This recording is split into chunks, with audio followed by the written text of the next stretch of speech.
দেখে সেই রাস্তা আমি দেখিয়ে দেবো। 5 বছরের ছেলে মাকে প্রণাম করে গঙ্গার জলে স্নান করতে গেলেন। আস্তে এদিকে আমার মায়েরা, পাশেই যে গঙ্গা, এখানে আমার যে সমস্ত মায়েরা আছে, বাবারা আছে, কোন কোন মা বাবারা গঙ্গা স্নান করেছেন হাত তুলুন তো দেখি। বছরে 3 বার 4 বার করতে হয়। অগ্নি স্নান, জন্মাষ্টমী স্নান, মহালয়া স্নান কারা করেছেন হাত তুলুন দেখি।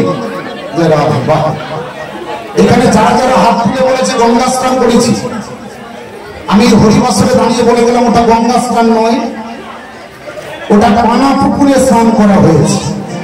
আমি ভাগবতের কথা বলবো, গীতার কথা বলবো। গঙ্গা স্নানের নিয়ম কি? বর্তমানে আমার গঙ্গার ধারে বাড়ি, আমার মায়েরা বাবারা গঙ্গা স্নান করে আমি দেখি এক কোমর জলে দিকে 2 টাকা 5 টাকার কয়েনকে গঙ্গার জলে উড়িয়ে দিয়ে ডুব দিয়ে প্রণাম করে উঠে আসে, ওটা পুকুরে ডোবা হয়। গঙ্গা স্নানের নিয়ম কি জেনে রাখুন। ভাগবত কি বলছে? প্রথম দর্শন, গঙ্গাকে দেখুন, তারপর প্রণাম, তারপর শ্রবণ। শ্রবণটা কি? গঙ্গা জলে কলর, তারপর আপনি স্পর্শ করুন, তারপর শিরে ধারণ করুন, তারপর আলিঙ্গন করুন, তারপরে ডুবতে হবে। কজন করেছেন? কে করেছে? মা জানে করেছে। শোনো আমি বলে যাই, আরে ভালো করে জেনে রাখুন। প্রথম দর্শন, তারপর প্রণাম, তারপর শ্রবণ, তারপর স্পর্শ, শিরে ধারণ, আলিঙ্গন, ডুব। কে বলেছিল তোকে দিনে ভগবানের নাম করতে হবে না, মাসে করবি না, সারা লাইফে ভগবানকে ডাকতে হবে? কিন্তু গীতা ভাগবত কথা অনুযায়ী গঙ্গার জলে ডুবলে তোর দেহের পাপ তাপ সব ঘুরে চলে যাবে। কে বলেছিল? মহাপুরুষ পরমহংস রামকৃষ্ণ ঠাকুর। কাকে বলেছিল? গিরিশ ঘোষকে। কখন বললেন? যখন রামকৃষ্ণ ঠাকুরের গলায় ক্যান্সার হয়েছিল। তার জন্য ওই গিরিশের জন্য। গিরিশ থেকে আমার জন্য ঠাকুরের গলায় ক্যান্সার হয়েছে, আমার আগে ঠাকুর মারা যাবে এটা হতে পারে না, ঠাকুরের আগে আমি মরতে চাই। আপনারা সবাই জানেন গিরিশ ঘোষ মাতাল ছিল। বলে দিনে 1 বোতল করে খেতাম, এবার 2 বোতল করে খাবো, বেশি বেশি মদ খাবো, আর ঠাকুরের আগে মৃত্যু বরণ করবো। একদিন রামকৃষ্ণ ঠাকুর সকালবেলা বাগানের মধ্যে ঘোরাঘুরি করছে, আর গিরিশ ঘোষ সকালবেলায় গলা পর্যন্ত মদ পান করে 2 হাতে 2টো মদের বোতল নিয়ে বাগানের মধ্যে প্রবেশ করছে। ঠাকুর রামকৃষ্ণ ঠাকুর বলেছিল, কিরে গিরিশ সকালবেলা তুই মদ গিলেছিস? গিরিশ ঘোষ বলেছিল, ঠাকুর মদ খেয়েছি কি তোমার বাপের পয়সা? মদ খেয়েছি আমার পয়সা। রামকৃষ্ণ ঠাকুর বলেছিল, গিরিশ মদ খা, যত মদ খাবি সেখানে পৌঁছাবি। মদ মানে সুরা, আর মদ মানে আত্মসমর্পণ। মদ খাস না, মদ খা। সকালবেলা মদ গিলে কেন আমার কাছে এসেছিস? দূর হয়ে যা। গিরিশ ঘোষ বলেছিল, ঠাকুর 2টো জ্ঞানের গল্প শুনতে এসেছি। বলে মদ গিলে জ্ঞানের গল্প নিবি? পারবি? 4টে একাদশী করতে পারবি? গিরিশ ঘোষ মাতাল হলেও বুদ্ধিমান, জানে যত গুরু ঘাটাবো তত বিদ্যে আসবে। আচ্ছা ঠাকুর 4টে একাদশী যদি না আমি পালন করতে পারি, 4টে একাদশী যদি না করতে পারি, অন্তত 2টো অষ্টমী করবি। ঠাকুর 2টো অষ্টমীও যদি না করতে পারি, বলে 2টো অষ্টমী যদি না করতে পারি, যে একটা শিব চতুর্দশী করবি। বলে ঠাকুর একটা শিব চতুর্দশী যদি না করতে পারি, বলে তুই শালা যখন কিছুই করতে পারবি না, গিয়ে ভগার খালে ডুবিয়ে মারিস।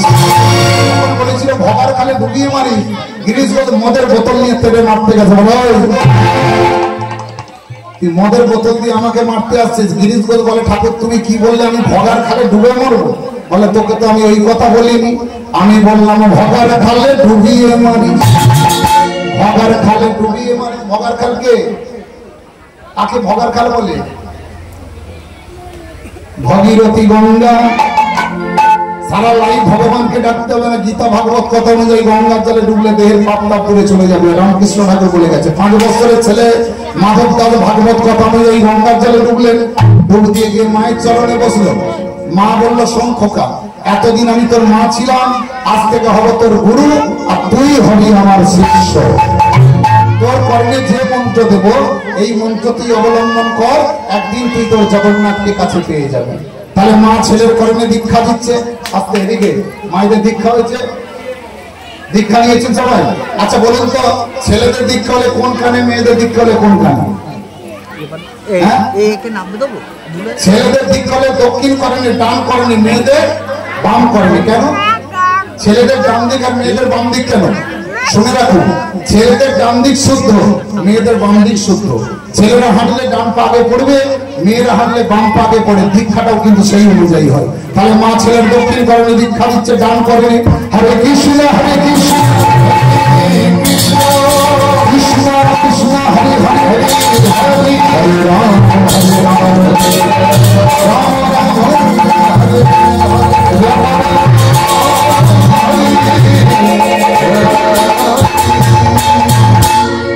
তোর করেনি, আমি মন্ত্র দিলাম, এই মন্ত্র অবলম্বন কর, একদিন তুই তোর জগন্নাথকে কাছে পাবি।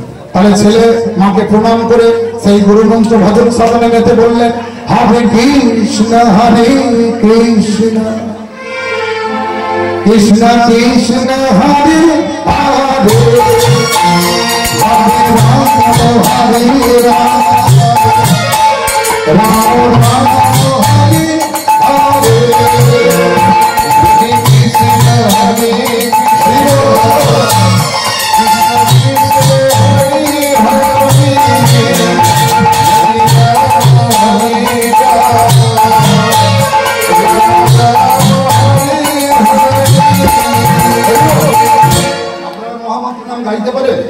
গাইতে পারবেন সবাই? সবাই হাত ধরে তুলুন, সবাই তুলবেন, কেউ বাদ দেবেন না, সবাই তুলুন। আমি আগে গাইবো, তারপর আমার পরে আপনারা বলবেন কিভাবে হাতে তালি মেরে গাইবেন সবাই।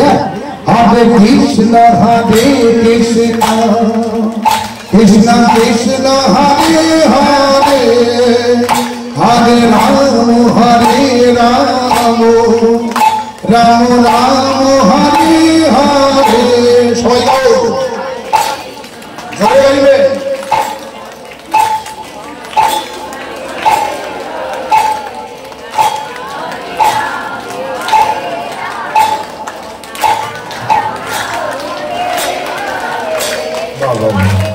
ঠিক আছে, ঠিক আছে, ভালো হয়েছে। তবে কেমন ভালো জানেন, ওই জব কার্ডের কাজ উঠেছে দেখেছেন, 100 দিনের কাজ, বলে কাজ করলেও টাকা ঢুকবে, না করলেও ঢুকবে, সেই রকম হচ্ছে। আচ্ছা এবার বলুন, আপনারা যে মহামন্ত্র নাম গাইলেন, বলুন তো আপনাদের ভালো হচ্ছে না আমাদের ভালো হচ্ছে? হ্যাঁ, কি করে ভালো হবে? শুধু হাতে তালি মেরে ভালো হয়? আমাদের সঙ্গে কোর করতাল কিবোর্ড সবকিছু আছে, মাইক আছে, আমরা ভালো একটু হলে করছি, তাই তো নাকি? আচ্ছা, ভালো আমাদের, লাভ তাদের, লাভ আপনাদের, আপনাদের প্লাস আমাদের মাইনাস। যদি বলেন কেন? আপনারা বাড়ির কাজকর্ম ফেলে এসে নিঃস্বার্থভাবে ভগবানের নাম করছেন, আর আমরা ভালো করি মাপতে, টাকাটাও গান শোনাই, টাকা নিয়ে গান করছি, তখন আমাদের মাইনাসে দাঁড়াচ্ছে, আপনাদের প্লাস। আমি বলে যাচ্ছি হরিবসনে দাঁড়িয়ে, আমি কীর্তনটাকে আজও পর্যন্ত ব্যবসা বলে মনে করি না, অনেকে মনে করে। যাই হোক, আমি বলে যাই হরিবসনে দাঁড়িয়ে, এইরকম মঞ্চ তৈরি করে যদি ভগবানকে মধ্যস্থলে রেখে যদি সবাই ধীরে ধীরে বাহু বলে কৃষ্ণ নাম করে ভগবানের নাম কীর্তন করে, এই কীর্তনের দল এনে, এত টাকা দিয়ে দল এনে কীর্তন করার কোনো প্রয়োজন আছে বলে আমি মনে করি না। দেখবেন ভগবান আরো খুশি হবে। চলো সবাই গাও, সবাই হাত ধরে তোলো। হরে কৃষ্ণ হরে কৃষ্ণ কৃষ্ণ কৃষ্ণ হরে হরে, হরে রাম হরে রাম, রাম রাম হরে হরে।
ভজন সাধনের মধ্যে দিয়ে যেতে যেতে মাধব দাসের বয়সটা বানিয়ে গেল 12টা বছর।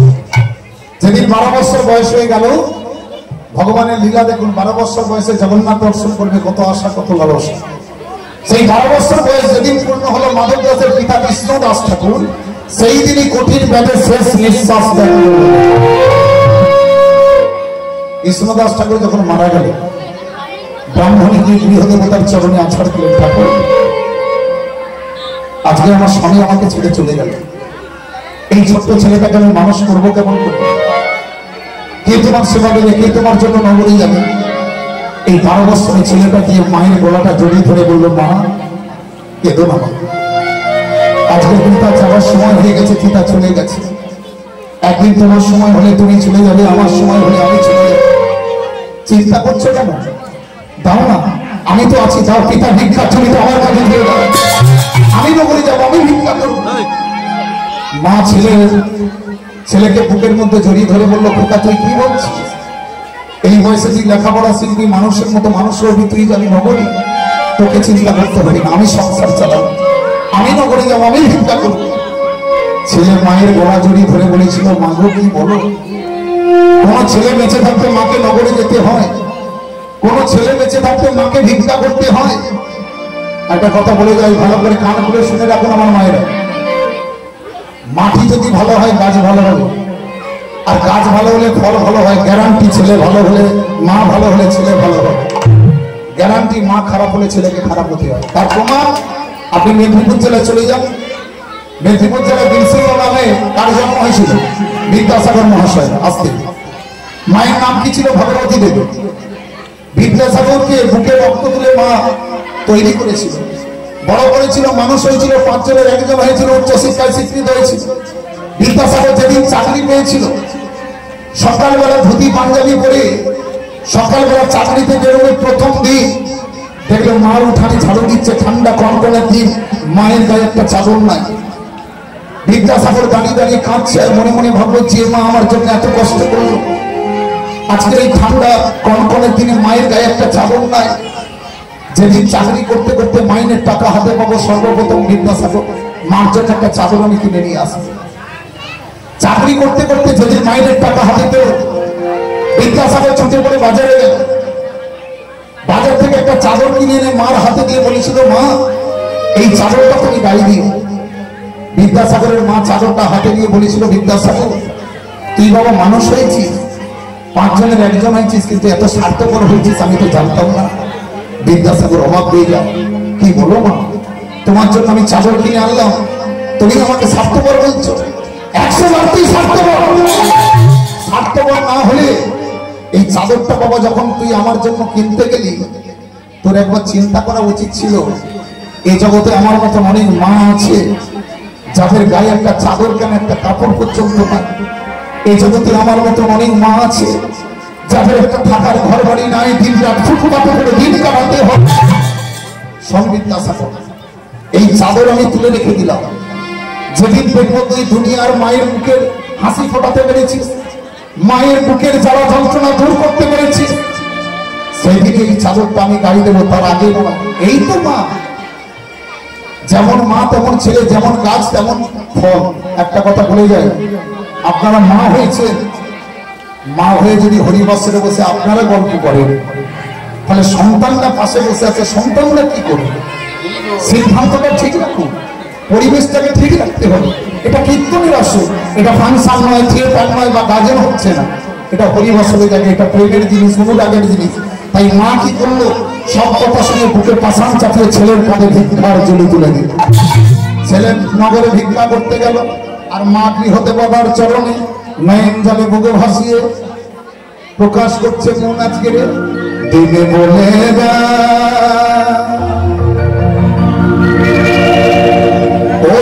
বন্ধু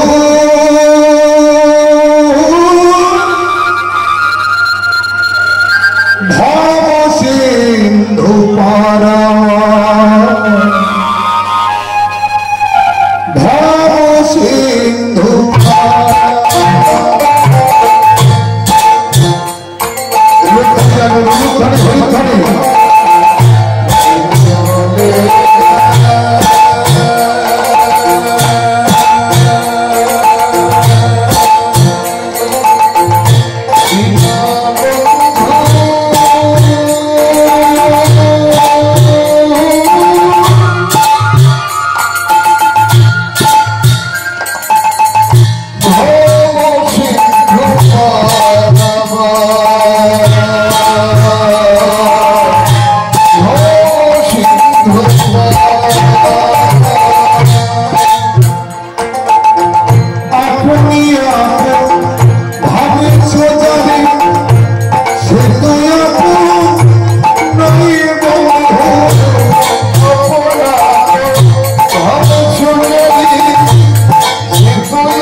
ভিক্ষা করে অনেক কোন রকমের সংসার চলে, গৃহদেবতার সেবা। দেখতে দেখতে মাধব দাসের বয়সটা দাঁড়িয়ে গেল 15টা বছর। যেদিন 15 বছর বয়স হয়েছে, মাধব দাস সকালবেলা ঘুম থেকে উঠে এসে মায়ের চরণ দুখানা জড়িয়ে ধরে বলল, মা আমি তোমার সংসারে থাকবো না, আমার জগন্নাথ আমাকে ডেকেছে, আমার জগন্নাথ আমাকে সাড়া দিয়েছে। মা মনে মনে ভাবলো, এ ছেলে ঘুমের করে কোনো দুঃস্বপ্ন দেখেছে। আচ্ছা তুই জগন্নাথের কাছে চলে যাবি বলছি, তোর পিতা মারা গেছে, যেদিন আমি মারা যাবো আমার মুখাগ্নি কে করবে, আমার পিণ্ডদান কে করবে? মা তুমি আজকে এই কথা কেন বলছো? তুমি আমাকে পথ দিয়েছো, দীক্ষা দিয়েছো, শিক্ষা দিয়েছো, তুমি কেন আমাকে বাধা দিচ্ছ? মা মনে মনে ভাবলো, ছেলে জগন্নাথের নামে পাগল হয়ে গেছে, একে বাধা দিতে হবে। মা বললো, তুই জগন্নাথের কাছে চলে যাবি বলছিস, তোকে আমি বাধা দেবো না, কিন্তু আজ থেকে 10 বছর আগে তোকে আমি দীক্ষা দিয়েছিলাম, আজ পর্যন্ত খোকা তুই দক্ষিণা দিলি না, যাবার আগে উপযুক্ত দক্ষিণাটা আমাকে দিয়ে দে। ছেলে বললো, মা হয়ে দীক্ষা দিয়েছো, দক্ষিণা চাইছো, বলো কি দক্ষিণা দিতে হবে? মা বললো, খোকা তুই উপযুক্ত দক্ষিণা আমাকে দে, তুই একটা বিবাহ কর, আমার জন্য একটা সুন্দর বৌমা এনে দে, বৌমাকে নিয়ে আমার সারাদিন কেটে যাবে, তারপর তুই যেখানে খুশি চলে যাবে। মা মনে মনে ভেবেছে, ছেলে যদি একবার বিয়ে দিতে পারে, ছেলে সুন্দর বউ পেলে জগন্নাথকে ভুলে যাবে। আর ছেলে মনে মনে ভাবলো, একটা বিয়ে করলে যদি মা জগন্নাথের কাছে যেতে দেয়, আর এমন কি কাজ? ঠিক আছে মা, তুমি মেয়ে দেখো, আমি বিবাহ করবো। তাহলে মা ছেলের জন্য মেয়ে দেখলো। মাধব দাস যাকে বিয়ে করতে চলেছে নাম চন্দ্রাবলী, বিয়ের দিন উপস্থিত, মাধব দাস বর্ষে গেছে, মায়ের একটু উলুধ্বনি হরিধ্বনি সবাই মিলে দিতে হবে, নিতাই গৌর হরি বল।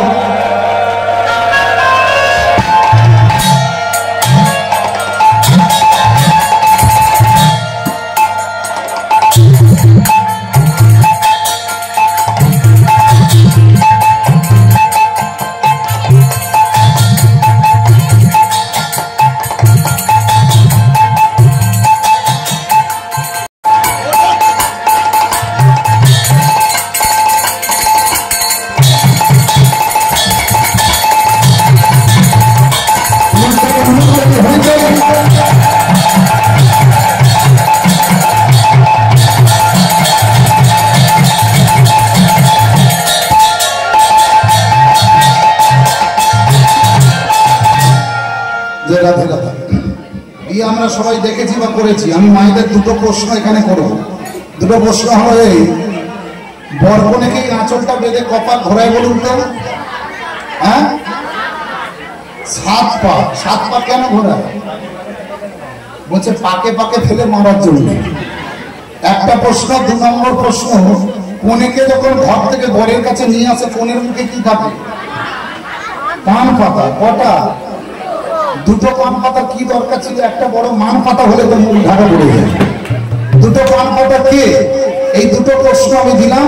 এখন বিয়েটা সেরে গেলে, এবার লগ্ন ফের হয়ে গেলে নাকি অমঙ্গল হয়, অশান্তি হয়। মায়ের একটু উলুধ্বনি, বাবারা হরিধ্বনি, সপ্তপদ হরি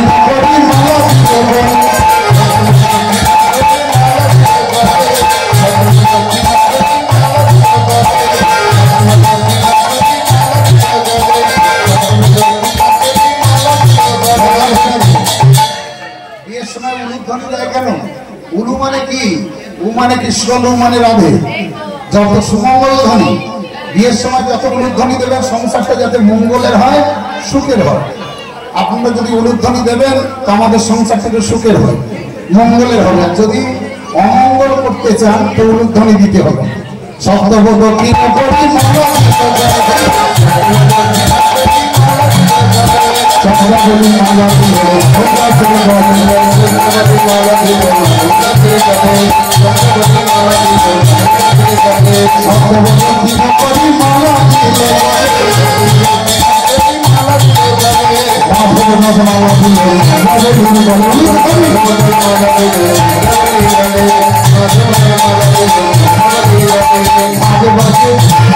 আগে বাজে।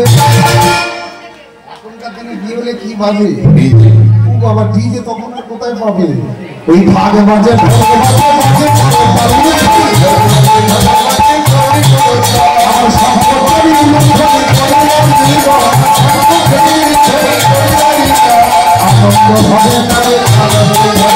আনন্দ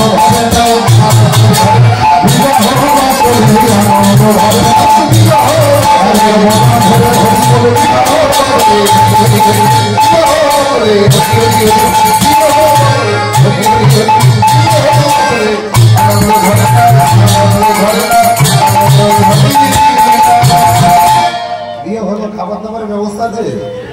হ্যাঁ, নিজের বাড়িতে আমি একটা ব্যবস্থা করেছি। আমার যেহেতু দিয়ে সবাই সেবা নেবেন, সবাই নেবেন, হাতে তালি দিয়ে খেতে হবে, উলুধ্বনি করে খেতে হয়। সবাই নেবেন তো নাকি? চলো তাহলে। গরমের সময় বেশি কিছু আয়োজন করতে পারিনি, গরিব মানুষ, একটু শরবতের আয়োজন করেছি। সবাই সামনে নেবেন তো? হ্যাঁ, রাধে রাধে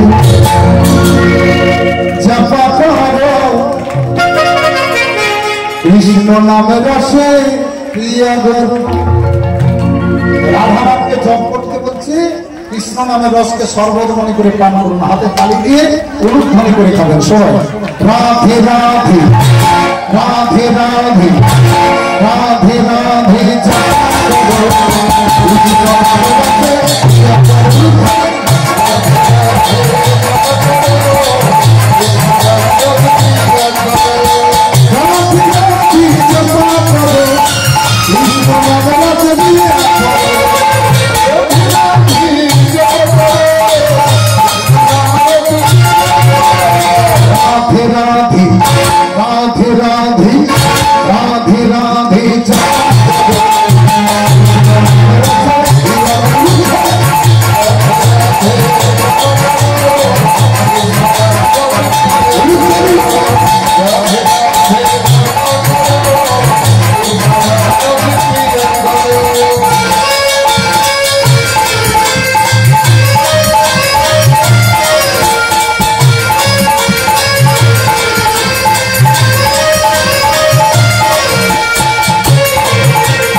कृपा दृष्टि पर छाया करो। राधे राधे राधे राधे राधे राधे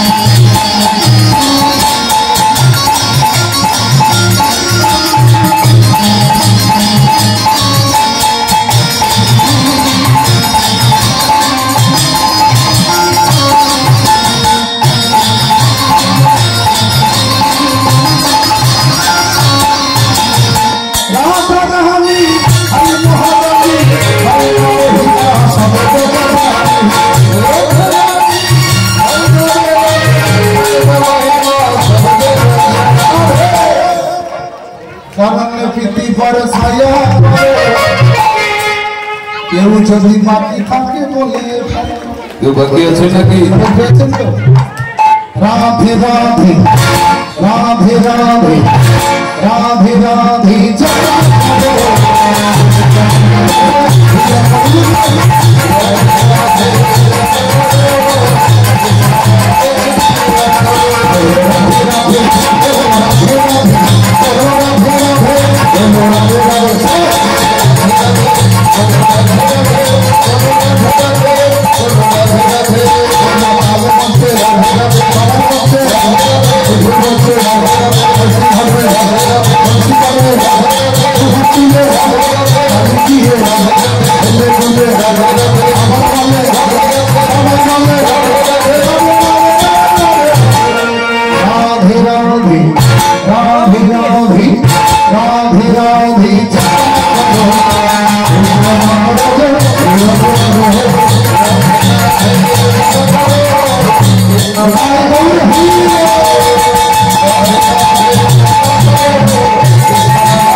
এবার বলে যায় উনিকে যখন ঘর থেকে বরের কাছে নিয়ে আসে কোলের মুখে কি তাকে বললেন?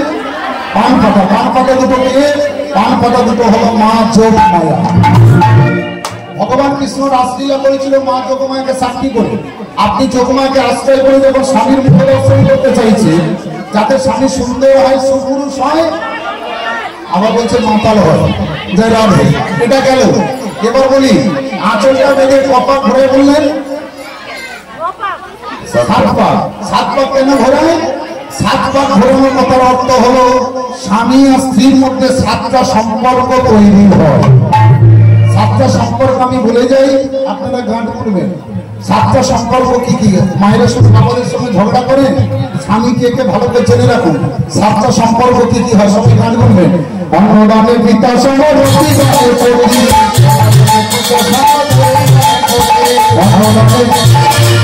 বলছেন সবাই, আমি জিজ্ঞাসা করবো প্রত্যেককে।